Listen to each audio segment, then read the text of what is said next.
pelo que eu entendo, a senhora está querendo talvez assumir uma liderança global pelo exemplo.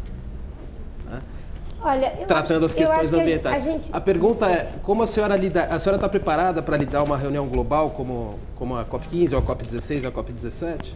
Hoje, cada vez mais, a humanidade e os brasileiros precisam de quem vai liderar pelo exemplo. Quando eu assumi o Ministério do Meio Ambiente, a primeira reunião que eu fui das Nações Unidas, havia uma grande expectativa de que eu fosse lá para, enfim, querer fazer salamaleques globais, não é? E eu falei, olha, nós vamos ter que liderar pelo exemplo.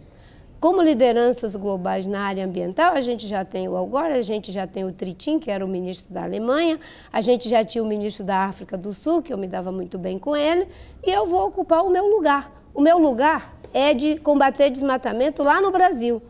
Por quê? Falar discursos, isso já temos bastante. O meu lugar é de criar unidades de conservação para proteger o que precisa ser integralmente protegido lá no Brasil.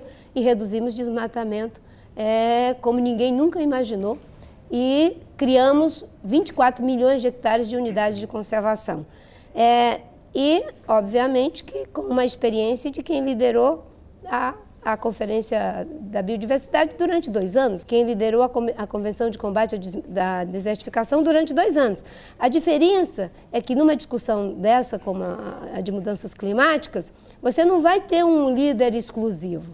Você tem que se colocar ali no papel de mediador, de integrador de propostas, de negociador, sabendo que aquilo ali é um esforço multilateral. Você tem que saber manejar a agenda para saber o que efetivamente, estruturalmente faz avançar a agenda e o que efetivamente pode truncar a pauta das negociações. E eu acho que o Brasil saiu daqui numa posição de ajudar a fazer a agenda avançar, que assumiu metas, e assumiu metas a duras penas. Só que quando chegamos lá, no lugar de continuarmos com a proatividade, aí nós ficamos reativos.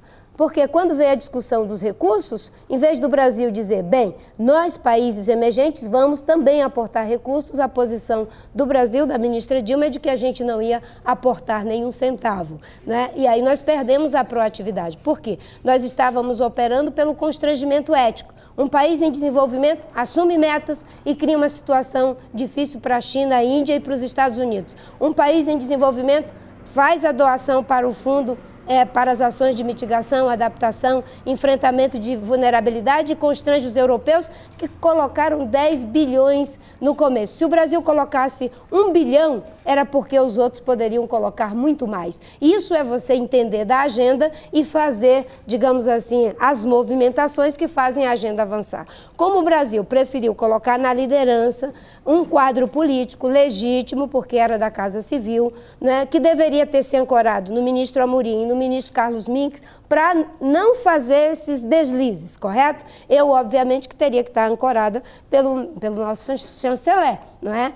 Uma coisa como essa é uma negociação de Estado, e não apenas do ministro de mérito. Mas na questão de mérito, você ajuda o chanceler, e na questão política, o chanceler te ajuda. Era isso que deveria ter sido feito.